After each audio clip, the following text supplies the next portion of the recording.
미국의 인플레이션 지표가 개선됐죠. 그런데 미국인들이 느끼는 고통은 그렇지 않은 모양입니다. 동상이몽이라는 사자성어가 생각이 나는데요. 관련해서 블룸버그의 보도를 보도록 하겠습니다. The Fed is curbing inflation. 연준을 이 curbing이라는 단어가 꺾이다라는 뜻인데 인플레이션을 꺾었다라고 말하지만 문제는 그 뒤입니다.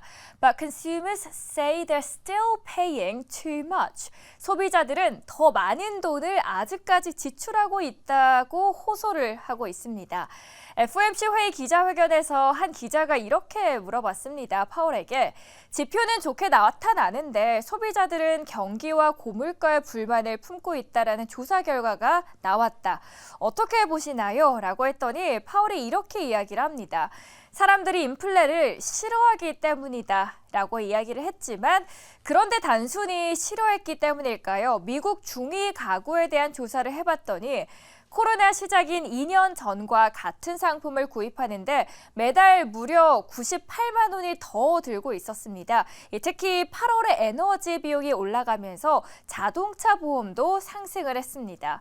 그래서 옆에 그림도 보시면 계속해서 빨간색이 유가인데 유가뿐만 아니라 다른 식재료들도 꾸준히 우상향하는 흐름들이 나타나고 있는 겁니다. 그리고 옆에 그림이 하나 있습니다. 블룸버그 기사 안에 나왔던 트위터를 함께 따왔어요. 존슨 씨라고 하는데 이렇게 이야기를 합니다. 전기료와 가스비를 한꺼번에 낼 여유가 없어서 월 초 그리고 월 말에 절반씩 나는 내고 있고 난방도 강추위가 닥칠 때 정말 추울 때 시작할 거야 라고 하죠.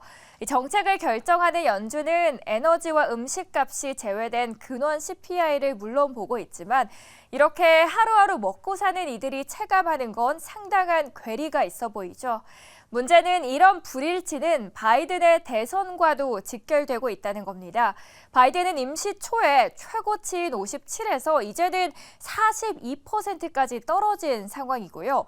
얼마 전에는 트럼프 지지율이 무려 60%를 넘었다라는 기사도 있었죠. 바이든 긴장을 늦추면 안 될 것 같습니다. 두 번째 기사 만나보도록 하죠. 올해 놀라울 정도의 성장세를 보이는 미국 경제, 그런데 앞에서도 언급을 했듯이 구멍들이 하나씩 보이고 있습니다. 크게는 네 가지로 있습니다. 이 도미노 게임 아시죠? 하나가 쓰러지면 와르르 무너지게 되잖아요. 이런 것처럼 하나의 구멍이 뚫리면서 와르르 미국 경제에 타격을 줄 수 있다라는 기사입니다.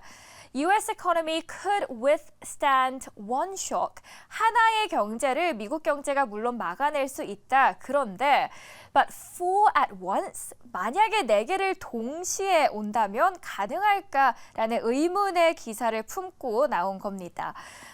그 네 개는 노조 파업이 있고요. 정부의 셧다운 여기에다가 이 학자금 대출 상환 재개, 마지막으로는 100%까지 100달러까지도 올라갈 수 있다라는 고유가 이야기입니다. 가장 먼저 파업이 경제에 먹구름을 들이우고 있습니다. 파업이 계속이 되면 얼마나 타격이 있겠어. 하지만 숫자가 보여주고 있는 상황입니다. 매주 경제 성장률이 연율 0.05%에서 0.1%포인트 하락할 것으로 예상이 됩니다. 그럴 수밖에 없는 게 만약에 파업을 하게 되면 자동차 생산량은 줄죠. 그러면 차량 가격은 상승합니다. 다시 악순환으로 자동차 부품업체 근로자들이 해고 위기에 처할 수밖에 없고 이들이 해고가 된다면 소비를 덜하게 되겠죠.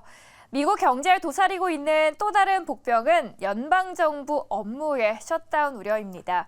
이달 말까지 합의에 이르지 못하면 정부 노동자가 약 80만 명이 강제 무급 휴가에 들어가게 됩니다. 다시 생각을 해보면 이 강제 휴가에 들어간다라는 건 똑같이 소비를 줄인다는 뜻이고요. 정부도 일시적으로 상품이랑 서비스를 덜 구매할 것으로 보이면 경제에 또 다른 악재가 나타나겠죠. 한 아마 2018년이었을 거예요. 5주간의 셧다운이 당시에도 발생했는데 약 30만 명이 휴가에 들어갔고요. 2018년 4분기 그리고 2019년 1분기 경제 성장률을 봤을 때도 각각 0.1에서 0.2%가 줄었습니다. 여기에다가 에너지 비용까지 이 4개가 모두 한꺼번에 터진다라고 하면 미국도 침체를 벗어나기는 어렵다라는 결론입니다. 마지막 기사 짧게 하나 보도록 할게요. Millions to take skies. 라는 말은 다시 말해서 여행을 해외로 많이 간다라는 거고요. As China gears up for longer golden week. 중국인들이 긴 이 황금 같은 연휴를 앞두고 있고 이들이 더 많은 여행을 떠나고 있다라는 겁니다. 어느 나라가 가장 많을지 한번 봤는데요. 1위에는 타일랜드가 있었고 2위에는 사우스 코리아, 그 다음에 말레이시아, 싱가포르, 오스트레일리아가 있습니다. 하나의 표 탑 10을 가져왔는데 한국이 한 5위권에서도 있는 모습이 지금 보이고 있습니다. 수요가 폭발하면서 예약 경쟁이 치열해지고 덩달아서 이용 요금도 오르고 있습니다. 일부 인기 노선은 배 이상으로 지금 가격이 올라가고 있고요. 휴가가 길어지면 체류 기간도 늘었다라고 합니다. 정부에서도 관광 산업 활성화를 위해서 중국의 K-관광을 전면 업그레이드하고 있는 만큼 국내 주식시장에서 여행과 또 화장품 관련주를 주목할 필요가 있다라는 증권업계의 의견 함께 나눠봤습니다. 오늘 외신 스케치 이렇게 3가지 이슈로 정리해드렸습니다.